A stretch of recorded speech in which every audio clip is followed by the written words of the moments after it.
Yeah, I never do business with 50 Cent. At first, I said I would, but then I dug a little deep. Let's get to it. First of all, 50 Cent is very vindictive. 50 Cent is very petty. 50 Cent is very temperamental. And it's like, when you do business, does that make for good business? Does that allow you to be successful? And like I said, at first I said I would. At first, because I'm a fan of 50 Cent. I like everything 50 Cent. I've been rocking with 50 Cent since about 2003, 2002. I remember when he was on Unsigned Hype. I remember before he got shot up 9 times. And when I first on the outset of this, I was like, yeah, man, people just ain't loyal. They just don't know how to operate within a certain framework. You know, man, I made a lot of excuses for 50 Cent. And it was like I had to come to grips with it. I had a conversation with my mans, Mario Button Boulevard. And he got his own newsletter on the stoop. And, we had that conversation and I was challenging him. I was like, man, you're supposed to be loyal if you work with somebody. You can't work with the people that's in opposition to them. But that's not how people do business. That's how not people don't do real business like that. That's not how people operate. You know, just because you do business with one person, unless you sign some sort of formal agreement not to go into business with another person, you know, is your right to network, is your right to find out if there's other opportunities. So it's like, we looking at it from a street standpoint, but 50 Cent himself, he's not street. He's a business entity. He has an LLC or corporation or brand behind his name, and he doesn't operate in a sense of somebody in the streets. And even if it was the streets, it's like if you have a problem with somebody, that's your problem. You can't allow others to handle your problem. A real man stands up and confronts his own issues. If you got a situation going on, you're supposed to go out there and situate it. You know, that's what they call standing on 10. Every situation doesn't have to be handled with an altercation or a fight or a shootout. Just because you disagree with somebody doesn't mean it has to come to any sort of physical or negative ramifications after that. It doesn't have to end in some sort of negative ending. So if this person has a problem with somebody and is of a magnitude to where they feel you can't do business with them or you can't interact with this person, and that means they got something serious going on. And if they got something serious going on, they need to handle that problem, because a lot of times people put themselves in the middle of somebody else's problem, and next thing you know, those two people that was having a problem, they friends again. And now you looking like a clown because you done took up a beef that's not even yours. You know, if it ain't your problem, if you didn't create the problem, you shouldn't be tasked with trying to fix the problem, because it's not your problem. Because we don't know what the difference is between those other people. But again, that's why I was saying these are the signs of bad business. These are the signs of bad business. And I'm going to give 50 Cent some grace, because I think as an individual, he had a steep uphill climb to get where he's at today. Nothing was given to him. He had that situation when he was starting off his career to where he got shot 9 times. I think the situation with his mother, passing away early on in his life, you know, made him have to cope with situations in a certain way in order to get by. And then a situation with him and I think Supreme, he wound up getting shot 9 times, almost losing his life before his life even got started in the music career. And he had to recover and overcome that, and that's when he was discovered by Eminem. So any sort of mindset he has, I will allow him that. I won't make an excuse for it, but I can see where, he coming from the streets of Jamaica, Queens. What he say, 134 in God Brewer. That's his hood. That's what he represents. That's probably where he get his mind state from. And I got family from that area. I know people from that area. They're a little bit different. They march to the beat of their own drum. But that doesn't absolve him from being a bad business person as far as interacting with others. And the reason I said I wouldn't do business with him, we all are entitled to our own, mind state, our own opinion, or our own take. The reason I wouldn't do business with him is because I don't see where it would be profitable. Like, a lot of things we don't know because we're not in those circles, but all we could do is go by, the end results. A tree shall bear its fruit, for lack of better words. When I look at him and I look at those around him, I don't see those success stories. I see a whole bunch of people that have the same complaint. Only one common denominator, and that's 50. We could start with Olivia. I think she was the female member of the G Unit. They fell out, and I think she was having problems with him. The rumor was that I think he was making advances towards her, but she wound up stepping away from that. That's one instance. You got another instance with Young Buck. Now, this man is a part of your rap group or whatever, and his personal life, which should be his own personal life, caused you to put him out and joke on him. The man tried to have a conversation with you. You put the man on Front Street even more than what it already was. He had a situation with Lloyd Banks. I think he calling Lloyd Banks lazy, so forth. And even to this day, Lloyd Banks still grinding out there. I think he had a situation with Omari Hardwick, the actor from Power. I think his name was Ghost in the television series. Ghost, I think he was saying that, he doesn't feel that he was fairly compensated for what he did, regardless of what he negotiated. He has the right to feel like he didn't get what he was supposed to get in a situation. By you stating that, that's no slight to anyone. That's just how you feel and the work that you put in. Everything you don't get paid off, some stuff you have to use for a springboard. But, 50 Cent response to that was to attack the man and bash him and say, I didn't need you and this and that. And, I think 50 Cent is quick to take the low road. And as a 49, 50-year-old man, he still operates like someone who's immature. And when you're doing business with somebody, 9 times out of 10, your life is at stake. Your business ideals are at stake.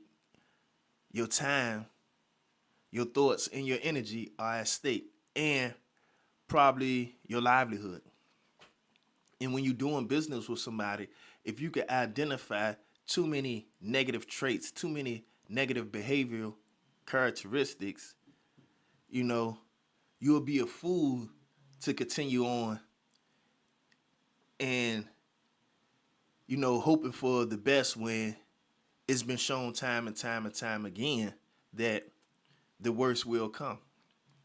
Because we can even look at him and Floyd Mayweather. They was best of friends until they had some sort of skirmish and wind up talking about each other, having big campaigns. He talk about Mayweather's a terrible businessman. He ain't as rich as he seem, and he can't even read. And it's like, how you friends with somebody? Because there's nobody that I was friends with that, in the next 24-hour span, I have a disparaging commentary about him. If he was my friend, even if we're not on the same, playing field anymore, even if we're not, vibing or rocking with each other no more, I could reserve all the negativity because at the end of the day, he was my friend.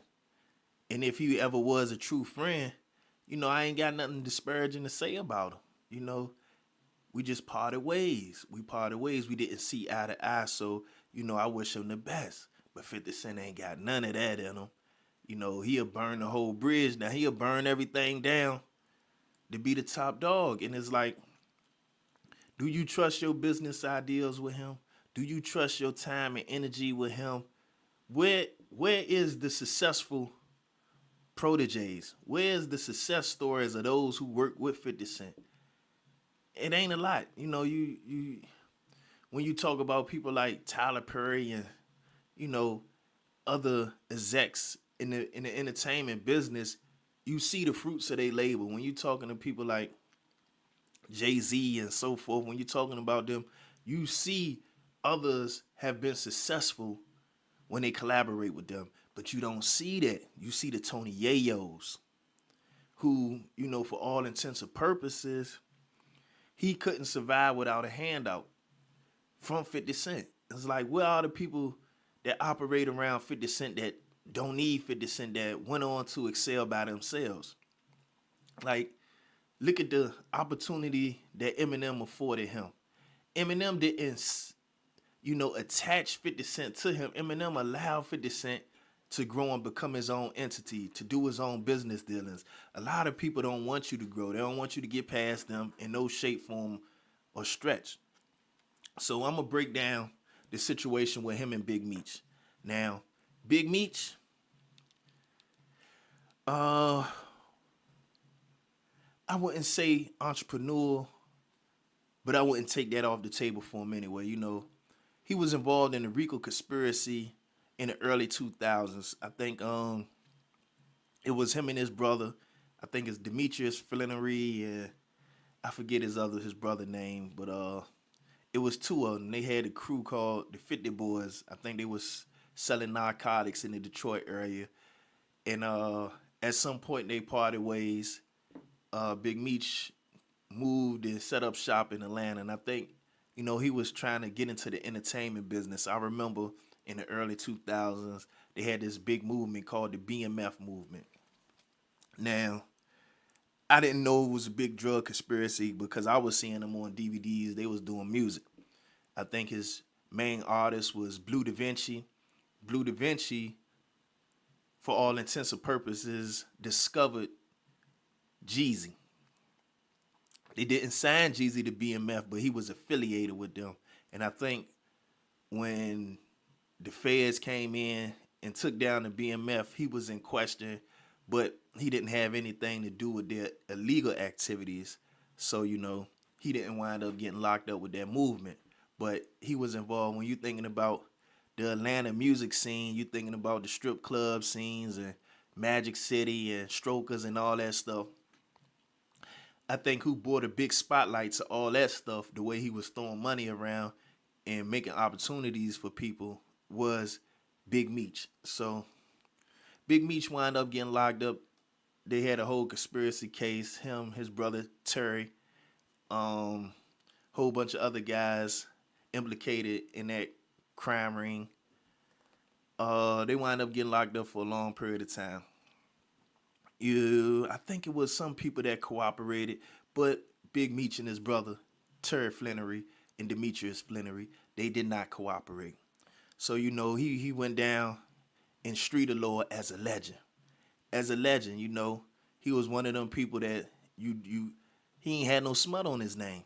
And, a lot of people, that's the goal. You do your dirt, you do the crime, you do the time. You ain't trying to take everybody down with you and get away from it. I think he was sentenced to 30 years and wound up serving like 17.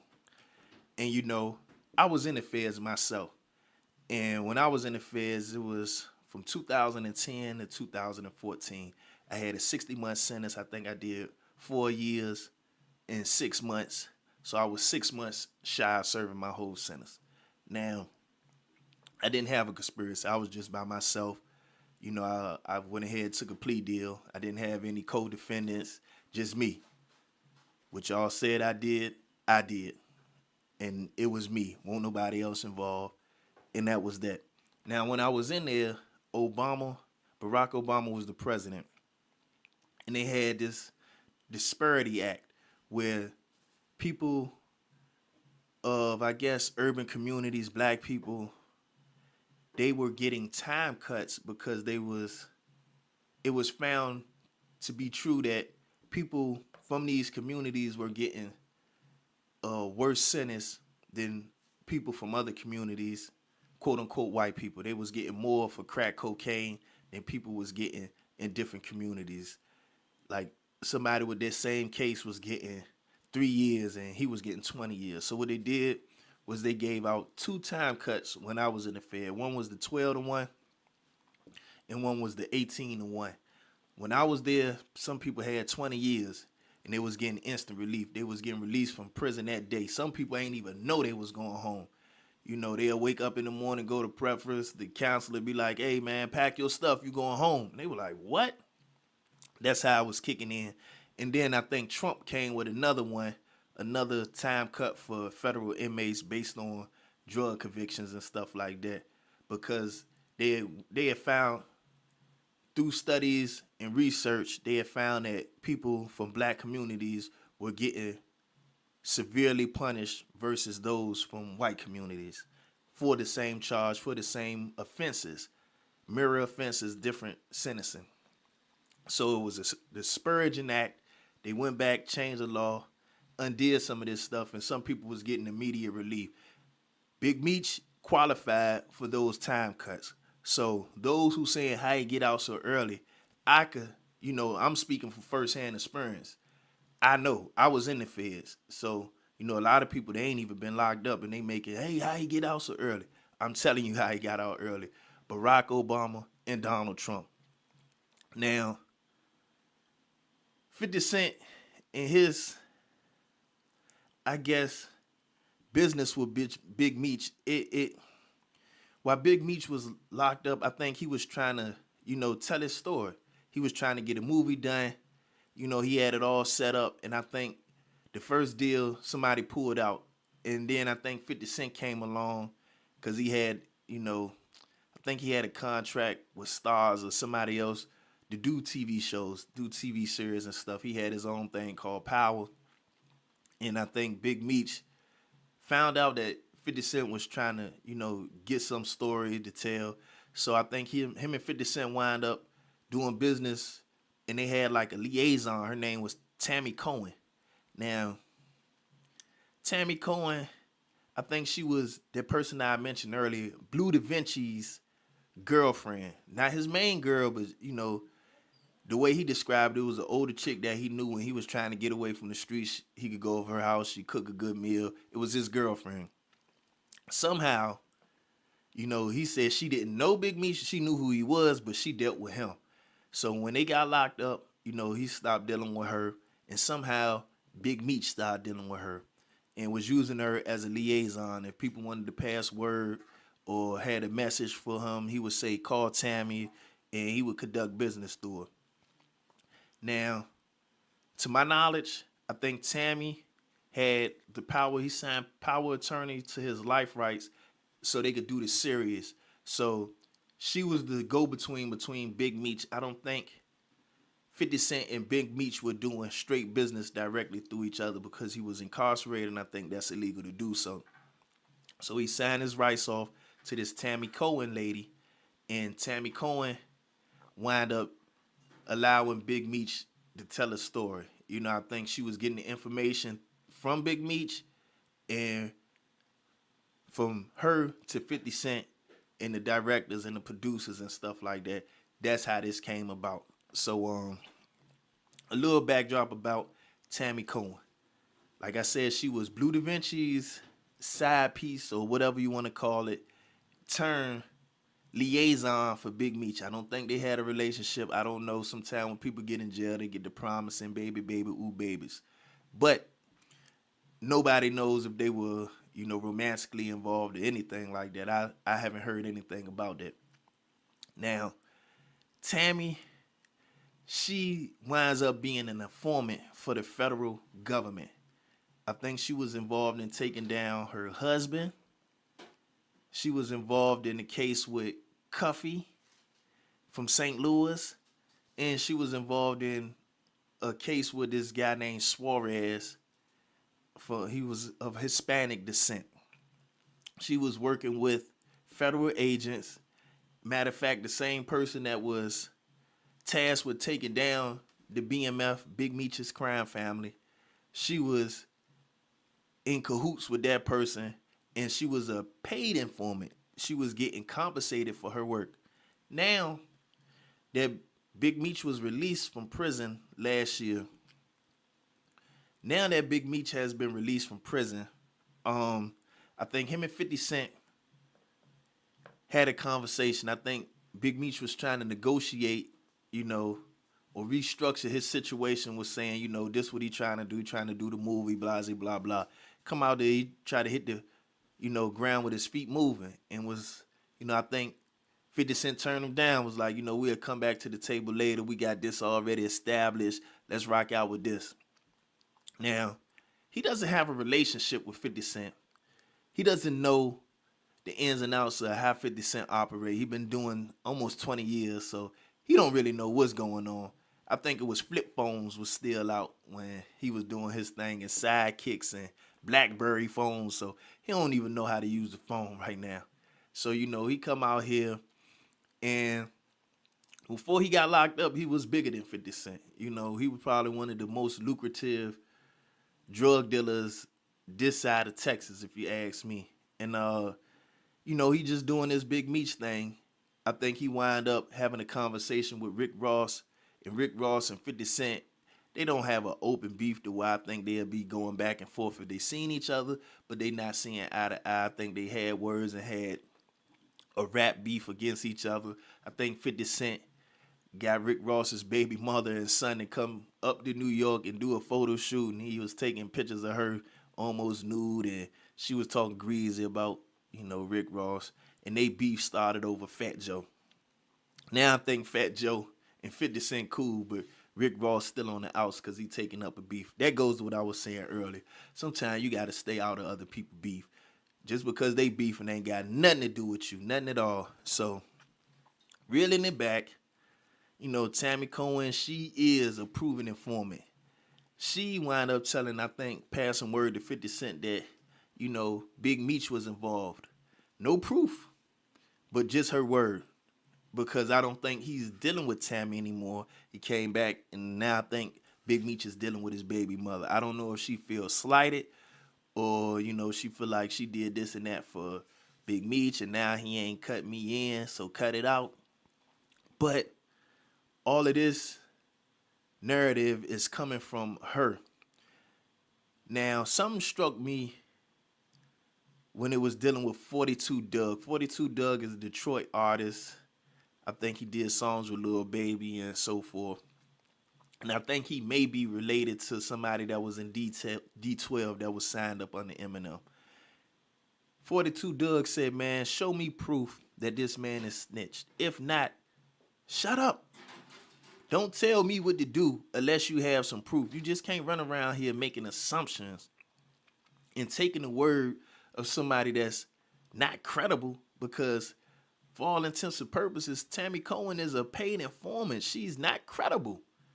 She the worst of the worst. When we start taking the word of the worst over those who have honor, they trying to snatch this man honor.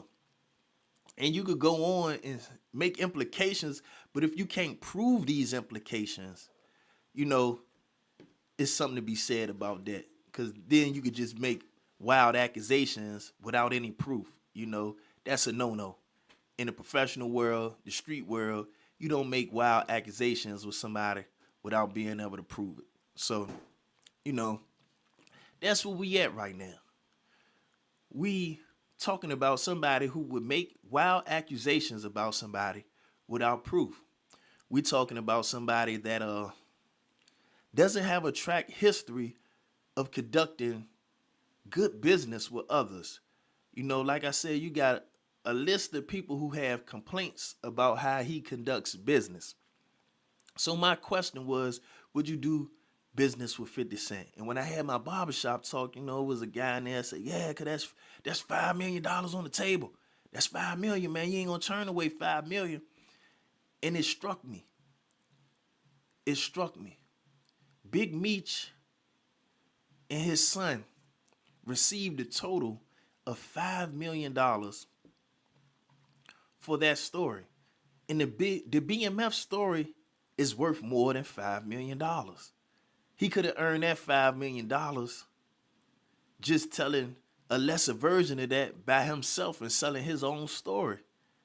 The story is bigger than $5 million. That's the BMF story is one of the biggest stories when you talking about crime life and all that stuff. His story crossed paths with P. Diddy.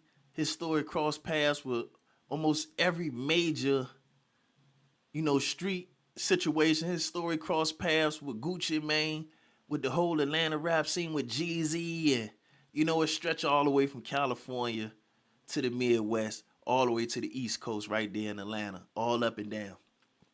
And I ain't no angel, so I used to be a little bit dibbling dabbling in the streets. I remember his product used to come all the way. I'm from Virginia, used to come all the way to Newport News, Virginia. So his stretch is big, his story is large.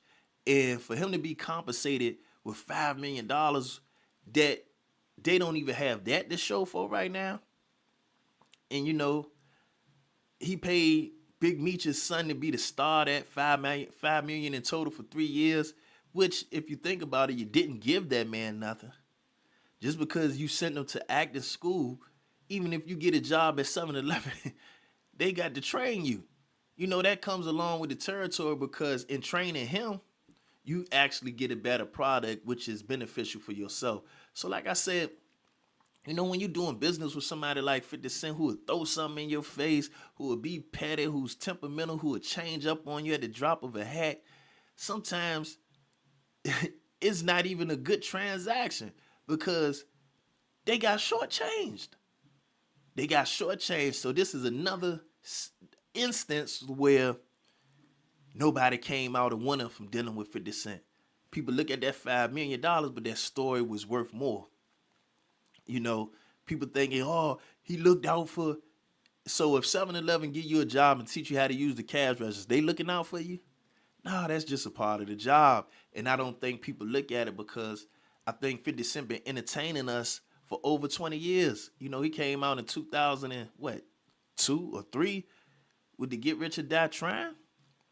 And he been in the music industry before that. So, this man been entertaining us for over 20 years. So I think we have become accustomed to his antics. And dude was like, he gonna do that for you do business with him. Just because somebody has bad behavior, is that an excuse for the bad behavior? Nah, it's not. So like I said, myself, I ain't no rich man. And to do business with somebody like him, I'll be in a vulnerable position because I won't have no leverage. It won't be no leverage in order to make a good deal with him. I'll always be in a position where I got to take whatever he give me. And to me, that's not a ideal situation to do business with somebody. Like, I don't feel like I could prosper from it. If anything, I feel like I lose. So, I just wanted to throw that out there. I know people feel like, he a good businessman. 50 is a good businessman for himself, not necessarily for those around him. And I want you to take that in consideration. If you have, your ideas of, would you, let me know. If I miss something, let me know. Talk to me now. Because like I said, man, I wouldn't do business with him. Or why I would never do business with 50 Cent. This is part 2 right here. And, yesterday I did a little podcast on it. And I went through a lot of the reasons of why not. And I also did a barbershop talk. And the guys, we was in there amongst other topics. One of the topics was, would you do business with 50 Cent? And everybody was taken aback by the question. A lot of people, once I laid out all the information I had, some of the stuff, it wasn't on the forefront of people's mind. But once I laid it out, a lot of people was like, man, you're right. You're right. It does seem like it may be a bad business decision to do business with 50 Cent. But it was one guy in there, and all he could think about was the money.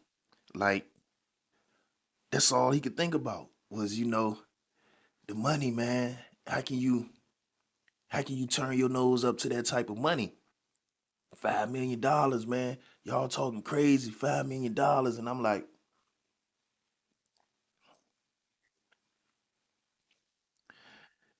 was he looking out? People not really looking at the situation for what it is.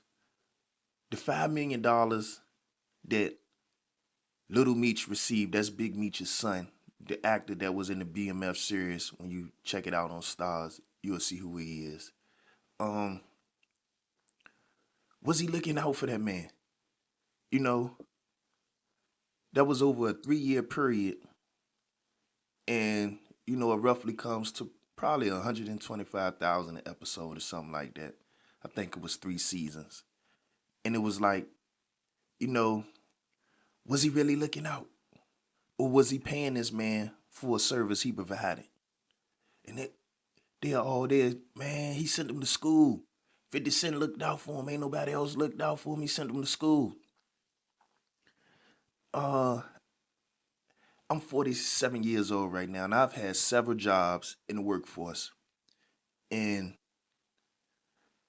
a majority of them want you to be trained in whatever it is you're doing for them. So they give you on-job training. Some of them send you to schools. Some of them have people come in and, some of us online.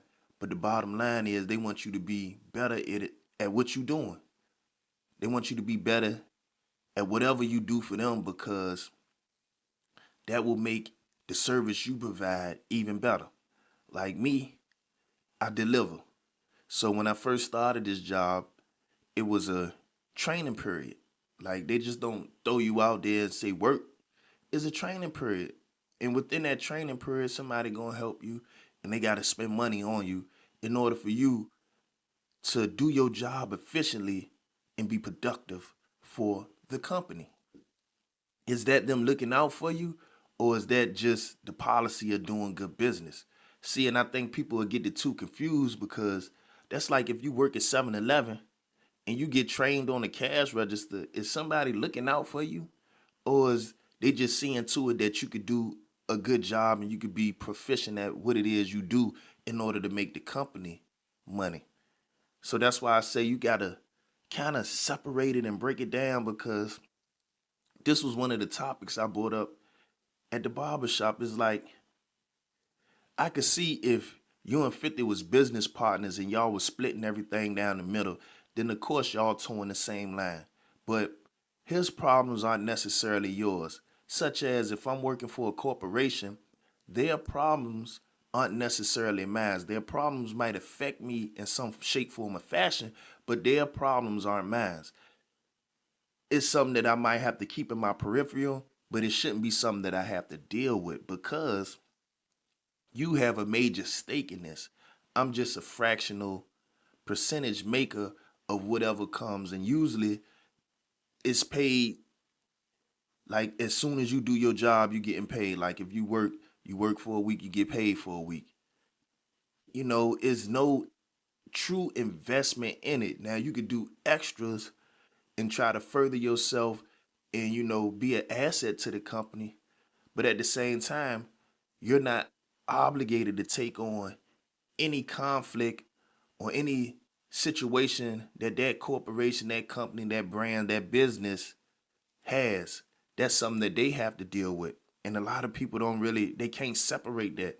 And what 50 Cent like to do is he had mixed the business in with the streets, as if y'all was running together and y'all was friends together, and this is some sort of, scenario to where is life threatening, and if You do business with him, that mean it's gonna happen. No, business is business.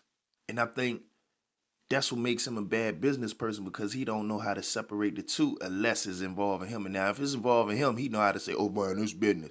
But if it's you, then he gonna mix the business in and make the whole situation confusing. So it's like, is that is that productive? Is that gonna benefit you? Or is that gonna benefit him? And as you can see, everything he does is self-centered. It's self-centered. And I just want to go even further. Like, look at his relationship with his son. Like, forget the business of it. Look at the relationships that this man has. He has a son that look just like him out here floating around. And, the son might have said some things.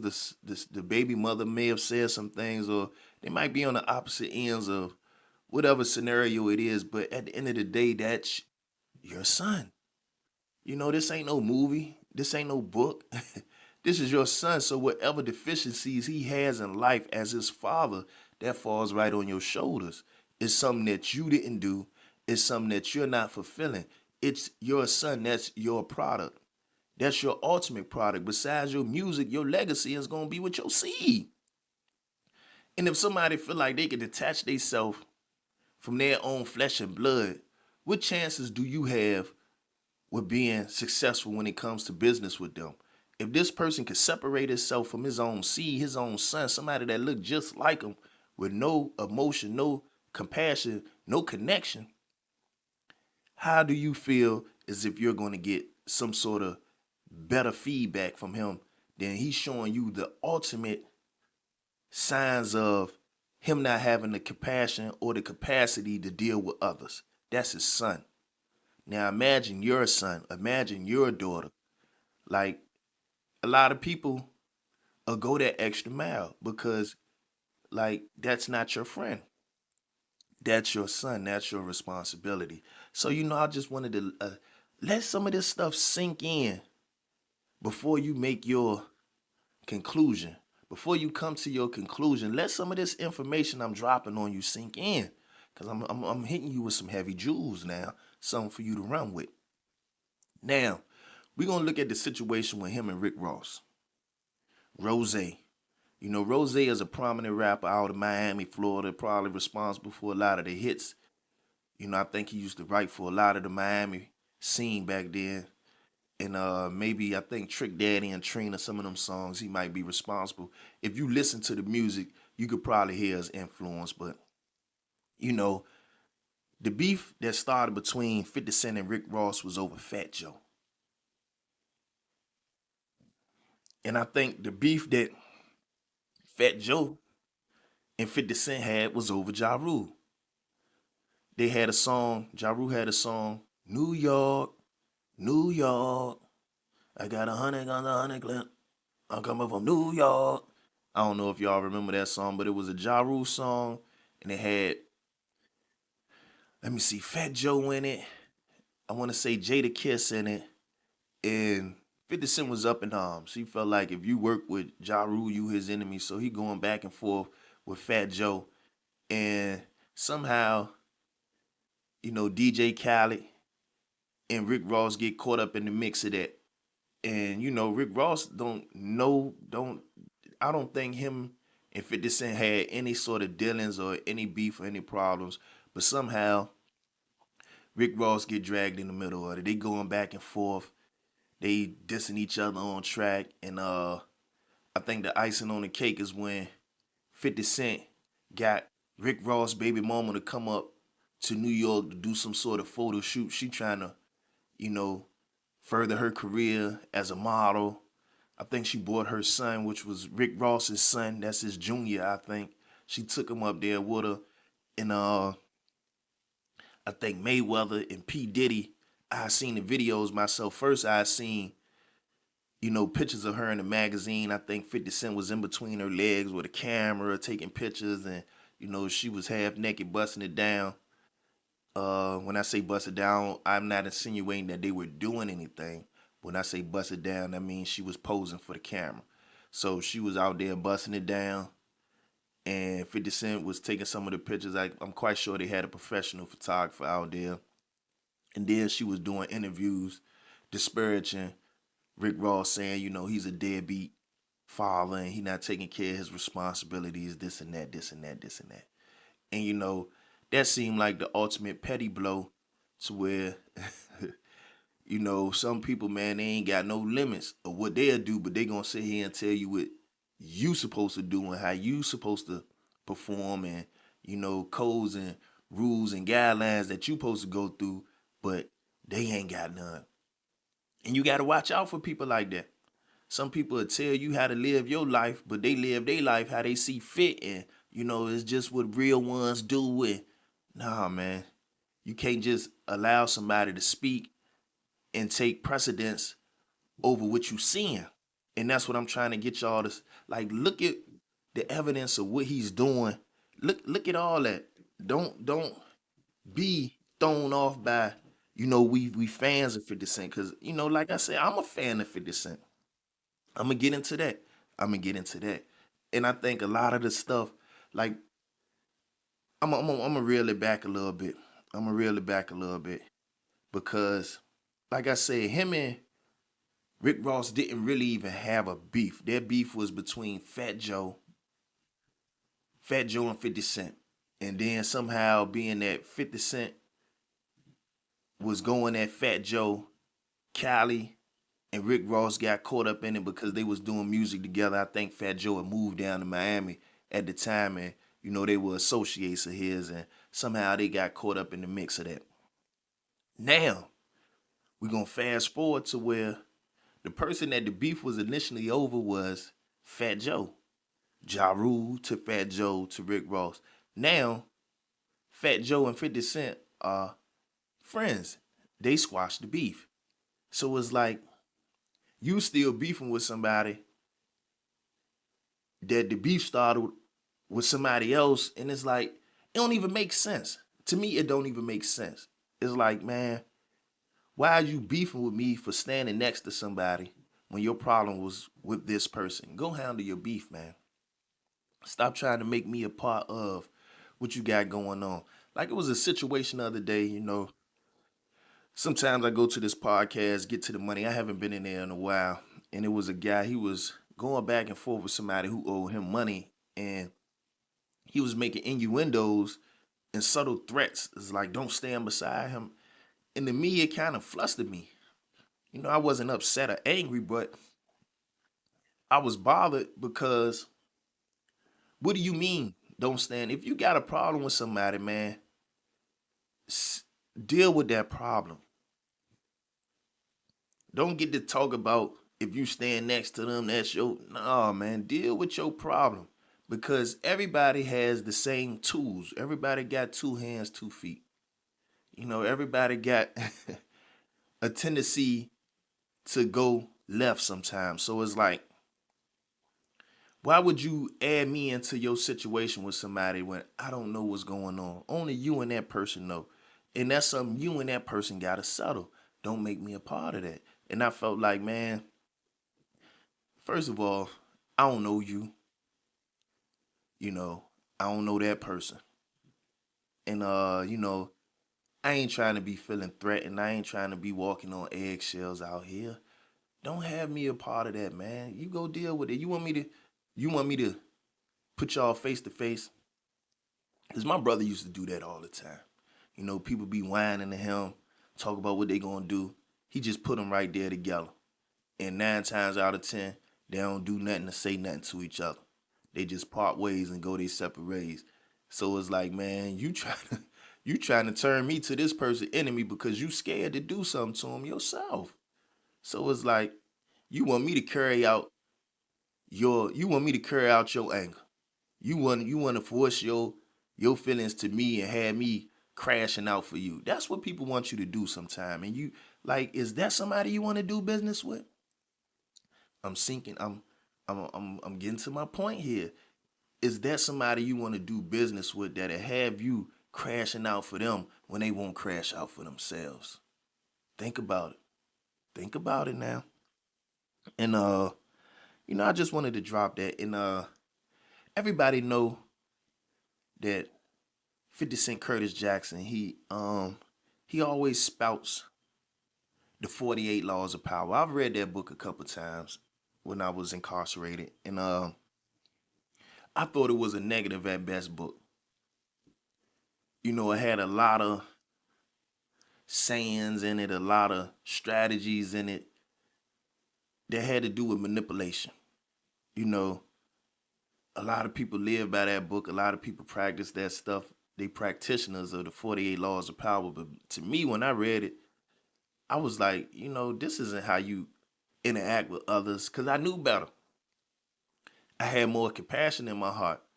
You know, a lot of that stuff, it to me, it came from a warped place, from people who had warped senses of seeing things. And it was like, man, when I read it, I was like, there's no way you can have a healthy relationship with others if you utilize some of this stuff.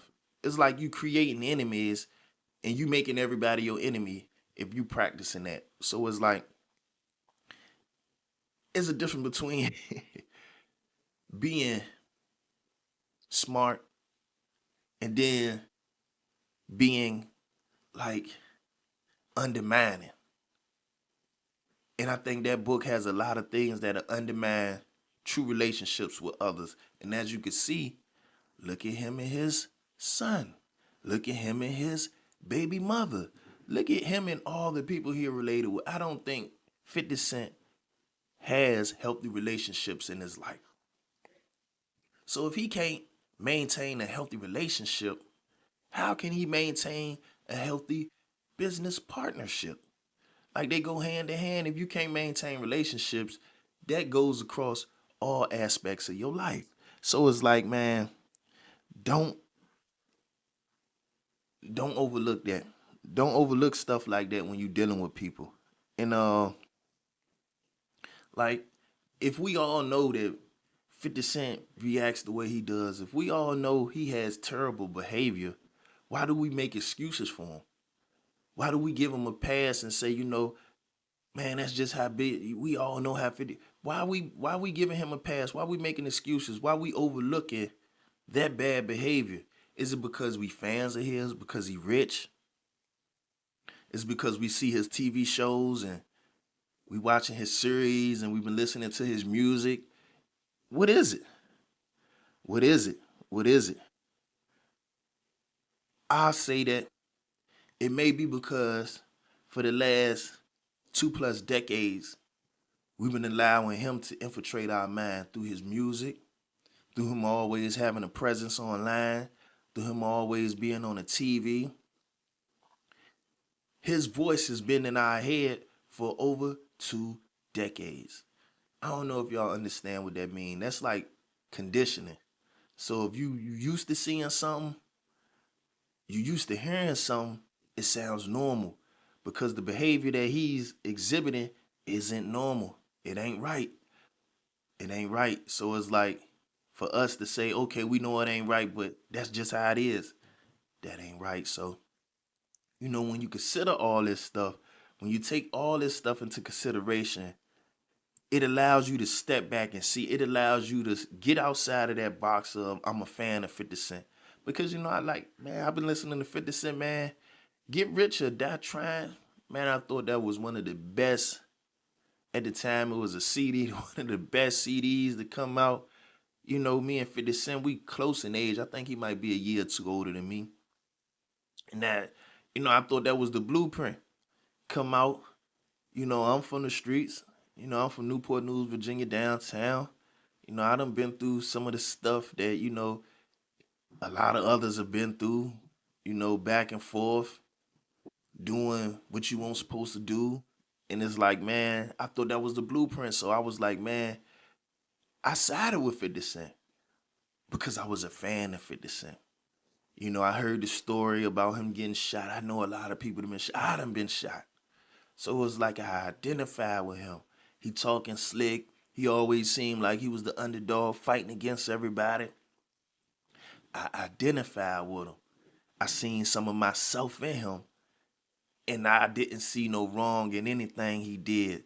But then I had to step back. Somebody pulled my coattail, and I had to step back and make a good assessment, not just an assessment based on my connection or me being a fan of 50 Cent, but based on what I actually seen, what I actually knew about him.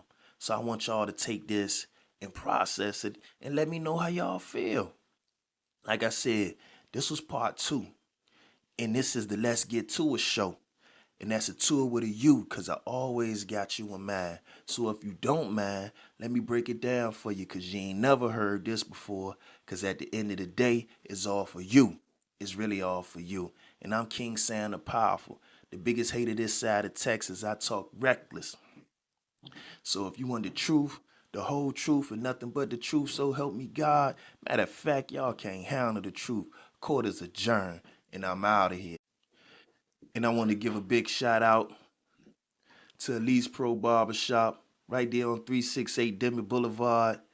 You got three barbers in there, E, Moot, and Ray. And of course, you got Connie in the back doing hair.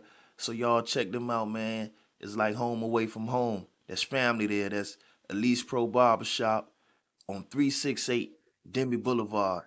And then I want to give a shout out to Sunrise Kitchen, Bath, and Closets. They got three locations, one in Hampton, one in Chesapeake, and one in Virginia Beach.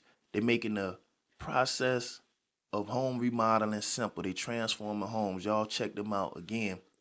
That's Sunrise Kitchen, Bath, and Closets. And then I want to give a special shout out to Mario Button with Button Boulevard.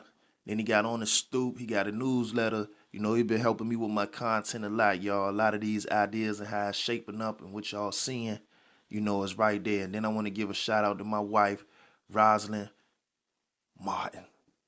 Rosalind Whitley Martin, y'all. If y'all see the artwork in the back, man, these are original pieces. Thanks to her, man. She helping this thing come together, man.